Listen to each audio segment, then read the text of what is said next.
tu regreso verás al viento lamer la tierra de los caminos, y de un vistazo verás el trazo de los insectos bordando el aire, y el oro en polen maduro y fino del corazón de las margaritas. Hola, ¿qué tal? Aquí estamos en una nueva edición de Solo por Hoy, toda poesía es hostil al capitalismo. En este caso, bueno, en la 101.7 FM Mestiza desde la ciudad de Junín, con Martín Zuccari, el operador, el milagrero que hace que esto funcione. Ahí anda, viste, revolviendo cables, uniendo cosas que son imposibles de unir, pero después el sonido sale. Está bien, está bien. Hoy vamos a rescatar algo muy particular, va a ser el rescate de hoy. Vamos a rescatar a un poeta de Venezuela, de la República Bolivariana de Venezuela, que se llama Tarek William Saab, pero para eso tengo que hacerles una pequeña introducción de quién es este poeta y de qué vamos a leer, qué poemas vamos a leer de Tarek William en esta ocasión. El preludio sería el 8 de octubre del 2005, es decir, hace 20 años, hubo el terremoto más catastrófico, más terrible del cual se tenga memoria y registro hasta el día de hoy en Asia. Afectó a Pakistán, Cachemira y parte de Afganistán. Ahora, el 90% lo sufrió Pakistán. ¿Sí? Según la agencia estadounidense fue de 7,7 grados, según los rusos 7,8. Bueno, entre una coma más y una coma menos. Hubo 86.000 muertos, más de 200.000 heridos y más de 450.000 personas se quedaron sin vivienda. ¿Sí? 3 millones más o menos perdieron el hogar. 450.000 viviendas. ¿Por qué? Porque el epicentro fue muy cerca de la cadena del Himalaya. Y ahí hay más de 300 aldeas, 400 aldeas de campesinos, en la piedra y en la nieve. ¿Sí? Casitas de piedra con techito de paja y madera. Eso sucumbió. Cientos de aldeas desaparecieron. Como suele pasar cuando una catástrofe de estas dimensiones humanitarias sucede, las Naciones Unidas, las naciones ricas o culturalmente no sé qué, te dicen que te ayudan. Viste que siempre te dicen que te ayudan. Bueno, está bien. Norteamérica mandó $100.000. Alemania mandó 100.000 euros, Canadá mandó $100.000 canadienses, Londres mandó $80.000. Dólares mandaron. Había decenas de miles sepultados en la piedra. Mandaron dólares. Pero hubo alguien, un líder, un presidente de aquel momento, que vio las imágenes en televisión, se informó con la prensa, le pareció un horror. Y hay aquí algo que hay que decir también como introducción. Estoy hablando de nada menos y nada más que de Fidel Castro, presidente de Cuba. Fidel Castro tenía una visión, como lo tenía el Che Guevara, internacionalista de la cosa. No hay que olvidarse nunca que antes de ser asesinado en la selva boliviana, en la selva boliviana, bien digo, el Che Guevara le escribió una cartita a sus hijos, que eran muy chiquitos y que no iban a entender en ese momento, donde les decía, en otras palabras, y mejor expresado, que donde vean un dolor, un sufrimiento de alguien en cualquier lugar del planeta, hagan ese sufrimiento suyo. Y la injusticia en cualquier lugar del planeta hay que denunciarla y pelear contra la injusticia en cualquier lugar del planeta. Esto que luego se llamó claramente internacionalismo y que Fidel practicó toda la vida. Así que Fidel resolvió algo. Resolvió llamar a las misiones cubanas, que como todos conocemos, porque en Argentina han estado en el norte mucho tiempo, odontológicas y oftalmológicas, convocó a los médicos y médicas cubanas que vayan en una misión de ayuda humanitaria a Pakistán. Escucha bien, porque es interesante. 2.564 médicos y médicas fueron a Pakistán por 8 meses. Llevaron 32 hospitales de campaña y muchas toneladas de insumos médicos, es decir, descartables y medicación. Atendieron a 1.850.000 personas en 8 meses. Una locura, no hay hospital en Argentina que pueda hacer eso.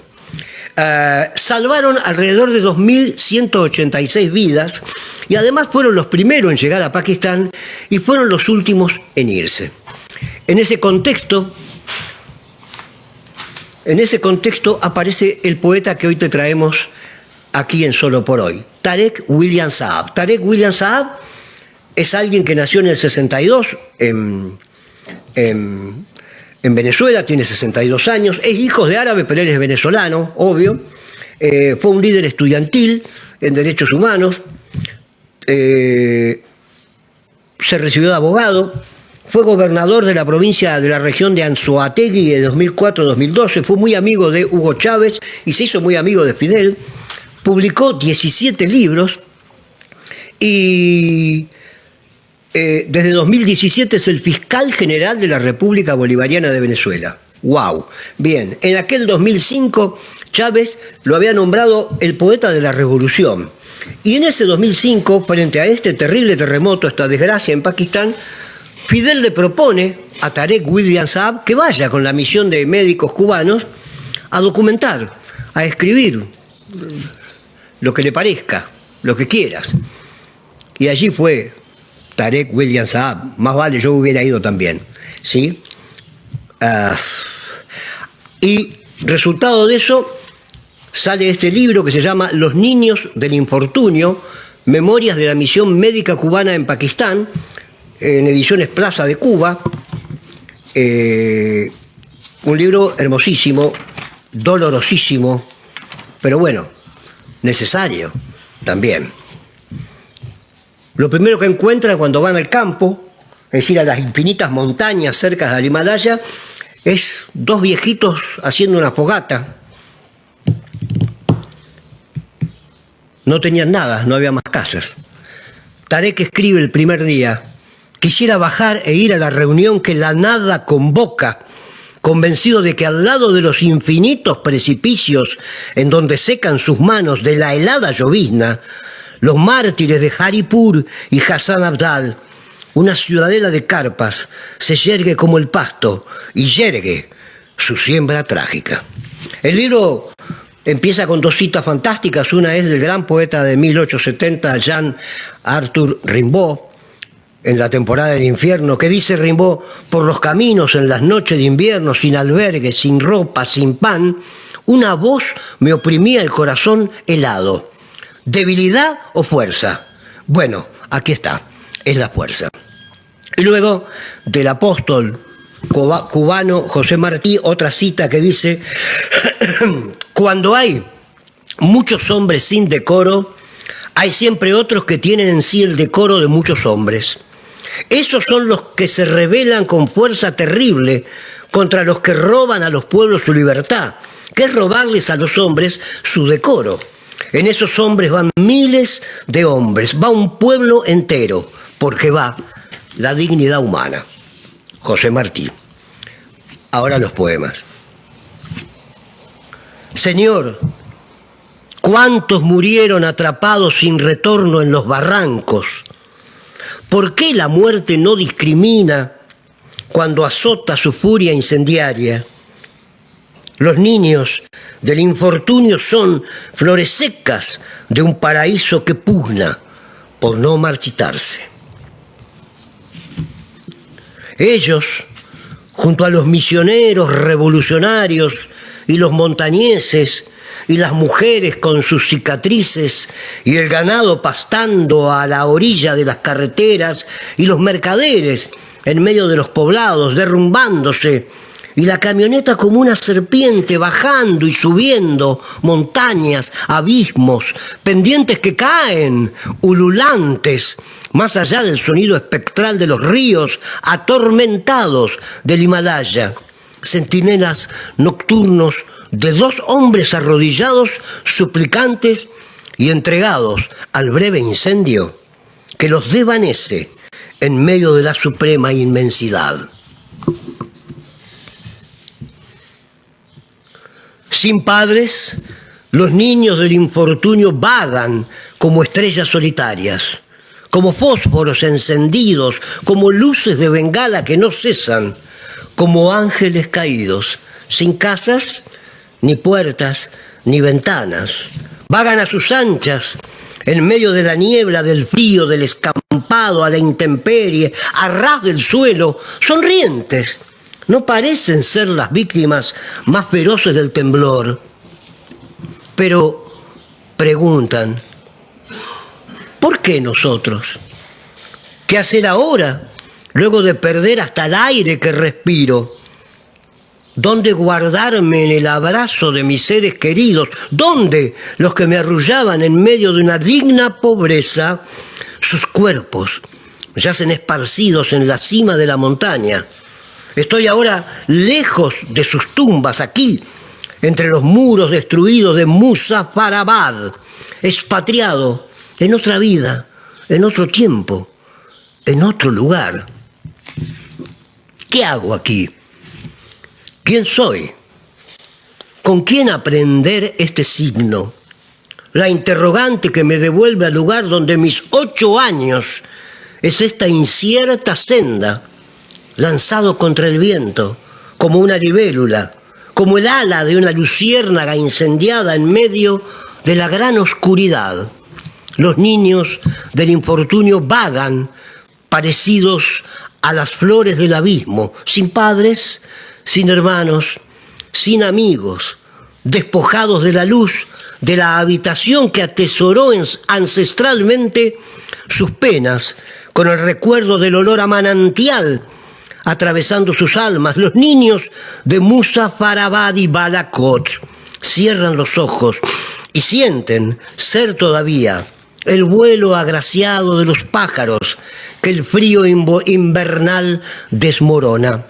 Imaginan estar bajo el techo de madera, dentro de las casas de piedra, jugando, protegidos por una tierra de abrigos, con el tímido sopor de las canciones saliendo de un antiguo Corán, alegres en medio de una salva de aplausos, ajenos al inminente ocaso de la tierra y a su fatídico fulgor. Señor, enséñame a consolarlos y que así puedan sanar sus almas para siempre. Ahora que los he conocido de cerca, soy en lo inacible, en la distancia de millares de llanuras y casas, soy el celoso guardián de sus horas en vela.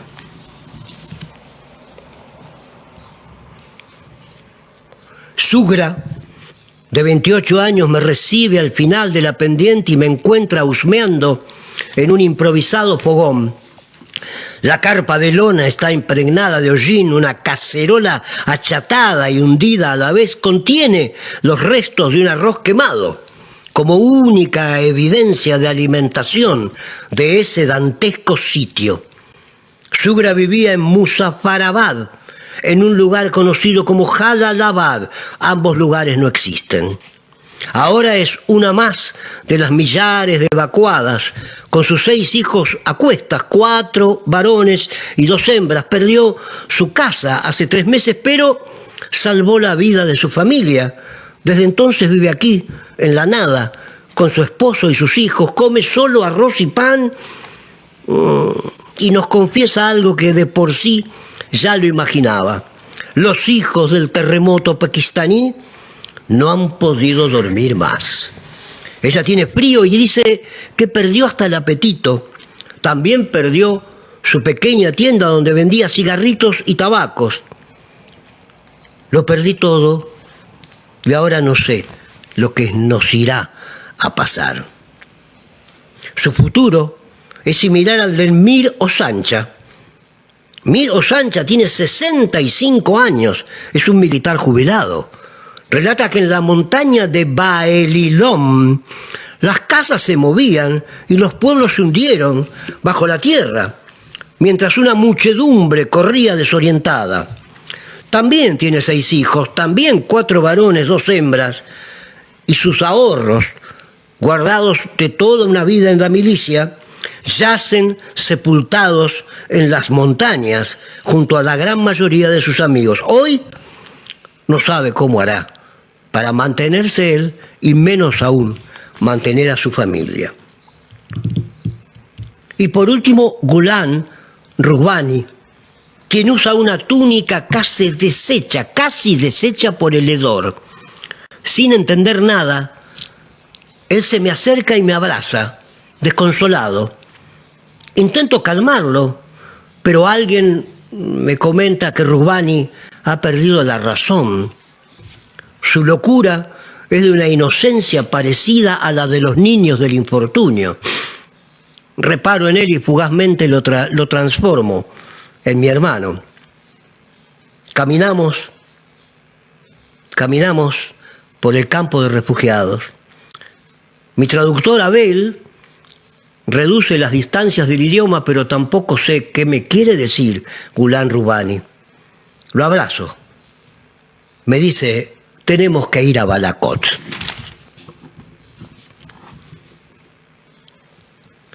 Si pudieran las aguas del Indus, del Jhelum, del Kunjar, devolverles a Muna, a Bisharat, a Mohamed Fiaz, a Bibi Sema, a Ama y a Mahmud, devolverlos con sus 9, 7, 8, 6 y 3 años a cuestas, con la alegría de ver a sus padres vivos por última vez, para arrojar a su paso granos de maíz a la identidad de una carroza. Si pudieran los fosos de los suelos deshechos reconstruirse para no quedarse en la conciencia la imagen perforada del suplicio, la inclemencia y el temor. Si pudieran volver los padres de los niños, si pudieran regresar de la sal de los cementerios. Adiós, Padre, tus barbas blancas serán mi consuelo en las noches solitarias, cobijarán el frío que amenaza con hacerme una brasa de hielo en estas lejanas arenas de Dios. Adiós, Madre, regazo de mis sueños, arroyo para el miedo que turba mi vigilia. Madre de mis días, adiós a tu mundo solar, donde entraba a descansar abrazado a tu misericordia eterna.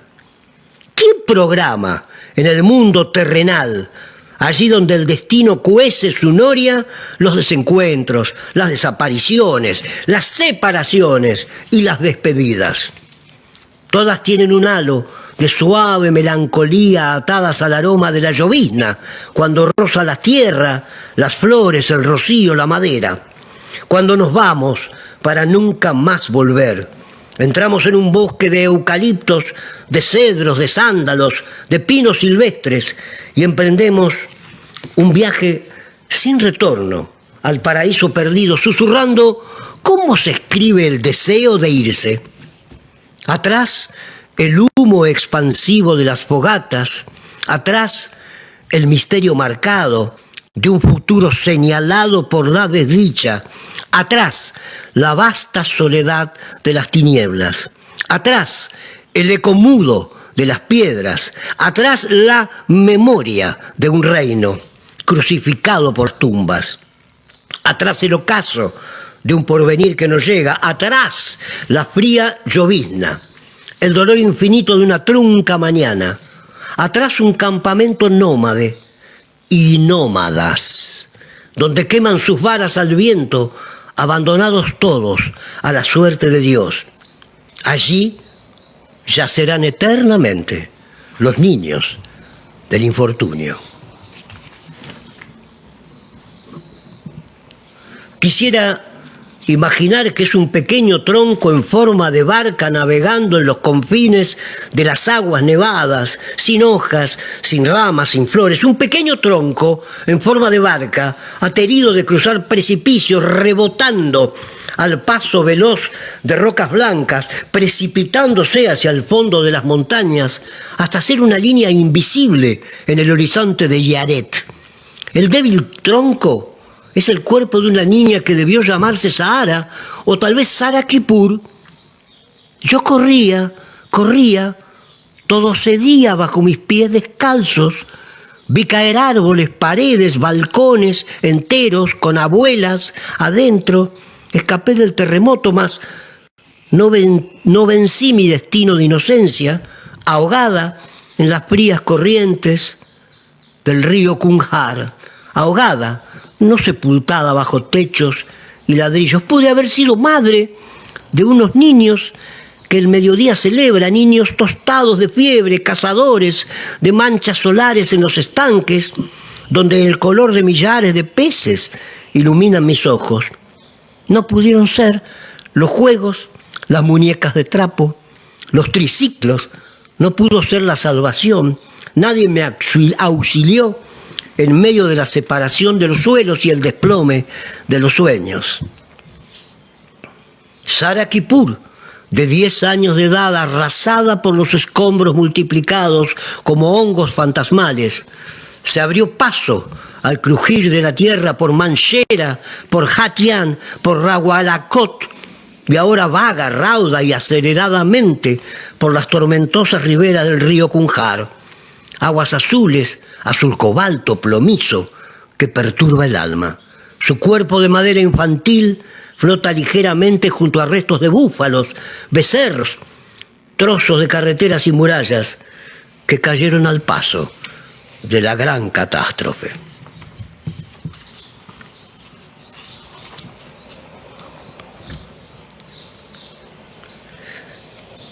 Cerca de los ríos y las montañas, más allá del luto y los picos de nieve, tan lejos y tan cerca de los troncos, navegando solitarios, bajo los puentes donde yace Sara Kipur, hecha flor de lodo junto al ganado marino, emergiendo de una de las tragedias de Esquilo, en fuga, temblando como Electra. Escucha, pues, Padre, en respuesta a mis luctuosos pesares, tus 2 hijos sobre la tumba gimen un treno, un sepulcro nos acoge, suplicantes e igualmente desheredados. Balakot, llegamos a Balakot. Balakot, destruida, carbonizada, con su historia adentro, demoliéndose al paso de nuestros pies. Jamás será la ciudad de la utopía a la cual cantó Tomás Moro, ahorcado y decapitado por la barbaridad de un rey. Quien conoce una ciudad utópica conoce las restantes. Así dijo el santo mártir Tomás Moro al visionar las ciudades de Etiopía, aquellas que aún tenemos que fundar. No es esa la transfiguración de Balakot, tampoco el dibujo plástico y pagano de la macabra escena de un film en blanco y negro, flagelado de imágenes que asedian y me apremian sin fundamento. Balakot, no pudiste ser la ciudad de la utopía. Balakot, ciudad asolada, blasfemada por el odio, por las oraciones fúnebres, por el odio, por el rencor de la naturaleza, por el odio desplomada, por el odio, donde vagan perdidas, extraviadas, sin memoria, corriendo, sin centro fijo en su noria, corriendo, perturbadas, vestidas de negros, con sus manos agarrando, sosteniendo sus cabezas, rebotando, frente a los muros blancos de una ciudad invisible, demolida por el horror y la desesperación de no abrigar a los niños, rebotando en las callejuelas de polvo carbonizadas por el llanto que seca las aguas heladas del valle de Neelum. Balakot, no pudiste ser la ciudad de la utopía. No fuiste a Maurota, áspera en la majestuosa cima del Himalaya. No hubo carrozas de madera donde llevar con caballos de paso a las abuelas del luto, golpeando con sus cascos los arabescos de piedra, también arruinados, con los chales, con las túnicas del velorio, con las manos en la cabeza. Las abuelas del luto, sin conmiseración, se desvanecen en la añoranza. Mollina. Para salvarme, huí. Para salvarme, tomé del alivio la inocencia. Descansar fue un armisticio, idéntico al rastro lunar que los peces dejan en el estanque. La onda pasa junto a los años y hoy no es aquella paz del ahogado flotando triste sobre las aguas. Ahora nos queda el juego mortal del trapecio, sabernos perdidos en la oscuridad de un reino.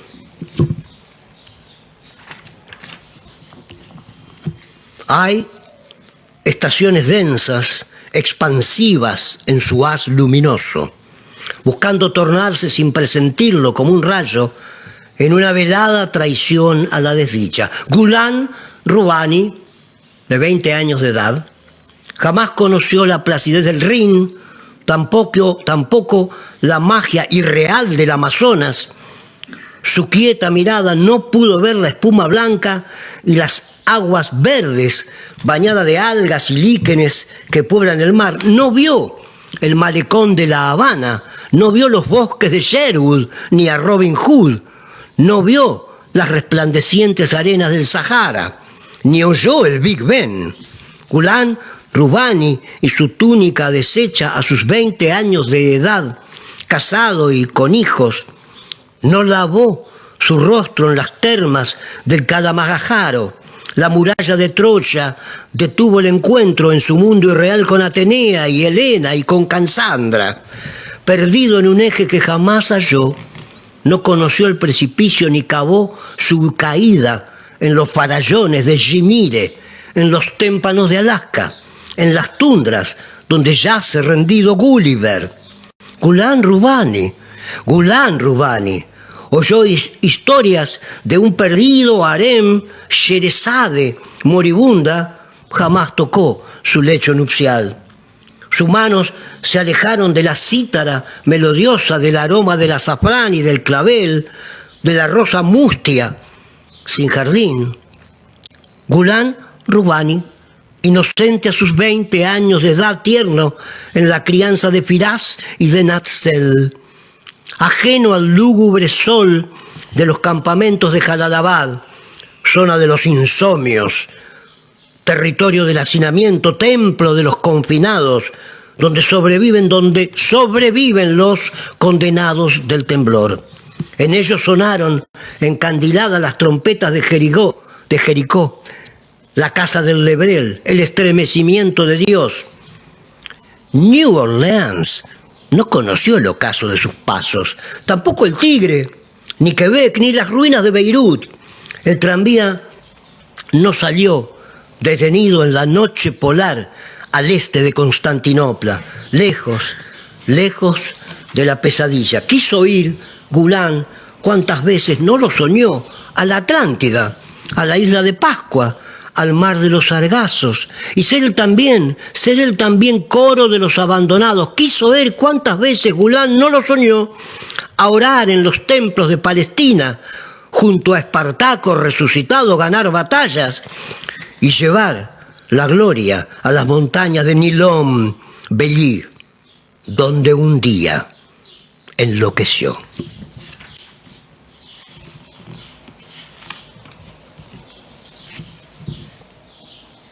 Aquí, en estos bellos y sombríos parajes del Asia septentrional, rodeados de un alcoro vejero y de gélidas estepas en donde, por azares del misterio, no veo el vuelo de los pájaros, prófugos hacia los cálidos cielos del sur, territorio idílico del clima boreal. Recuerdo la antigua edad de mi infancia. Tardes en que huía hacia la orilla de apacibles aguas. Yo, bajo un árbol, sentado, lanzaba piedras al río hasta mirar asombrado las ondas temblorosas, disueltas por la corriente. Era la ceremonia fugaz de Heráclito, el ritual donde resucitamos sin beber 2 veces el mágico fulgor del mismo río.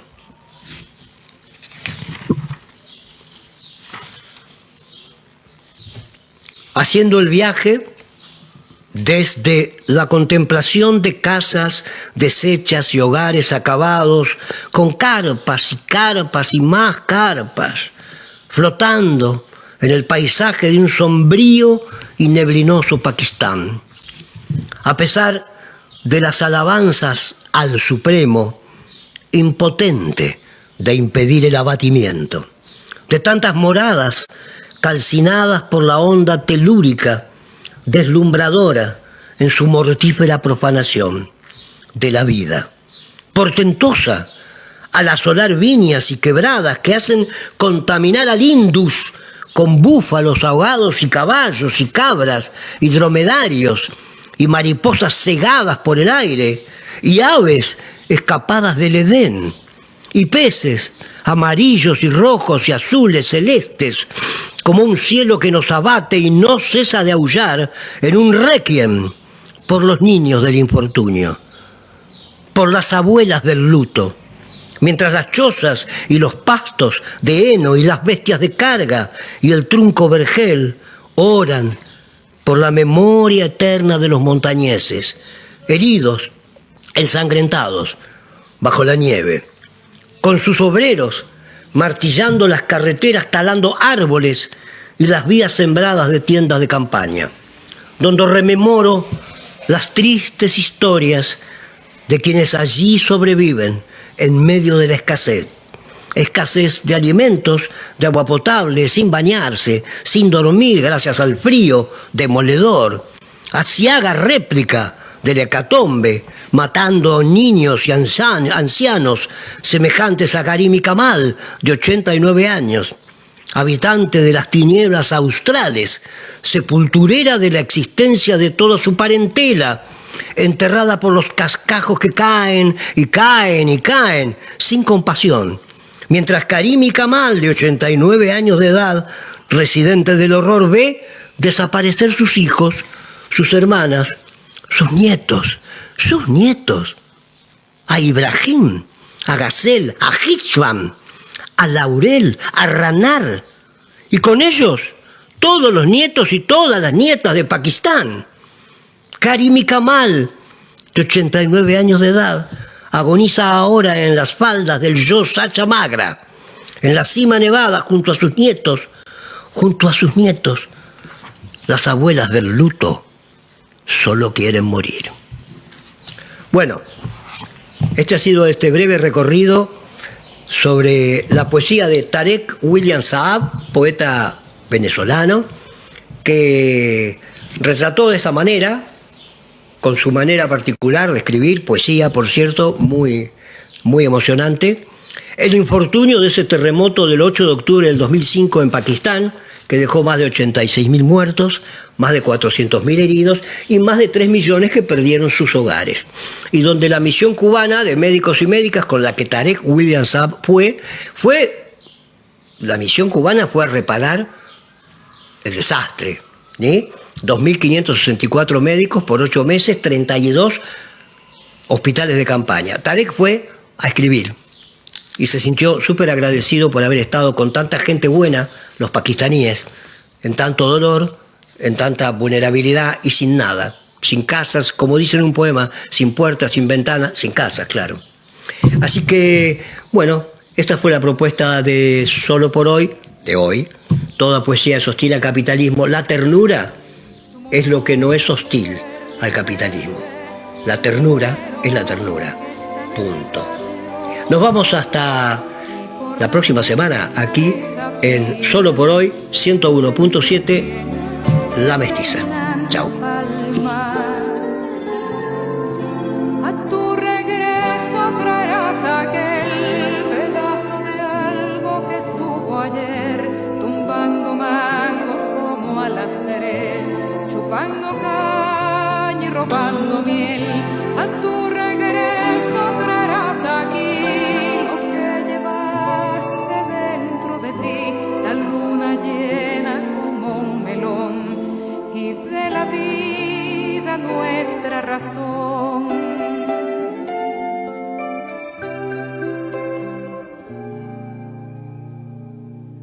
A tu regreso verás cogullos que no se apocan a las estrellas y el humo alegre de los fogones rojeando brasas por tu llegada.